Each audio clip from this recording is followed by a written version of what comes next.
फक्त एक खेळ तर आहे, त्यात रडण्यासारखं काय आहे? पण असं जे म्हणतात त्यांना क्रिकेट समजलेलंच नसतं. काही जण म्हणतात 5 दिवस कोण बघणार आहे हा खेळ.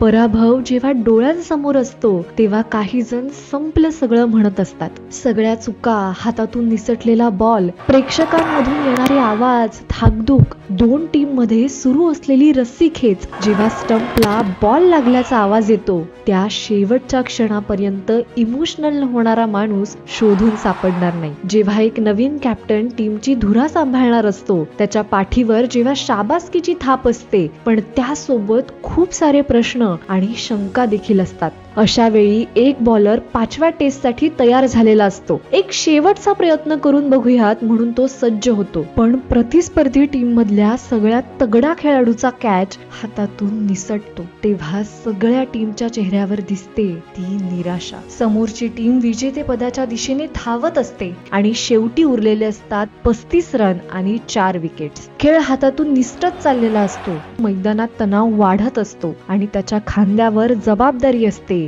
आपल्या टीमला जिंकवण्याची. पण अशा वेळी चमत्कार होतो. बाजी पलटताना दिसते. समोरच्या टीमचे खेळाडू बाद होऊ लागतात. जिंकण्याची आशा चमकू लागते. एकच दिवस आधी ज्याने जवळजवळ अपयश पाहिलेलं असतं, तोच आता या सामन्याला विजयाच्या दिशेने घेऊन जाण्यासाठी सज्ज होतो.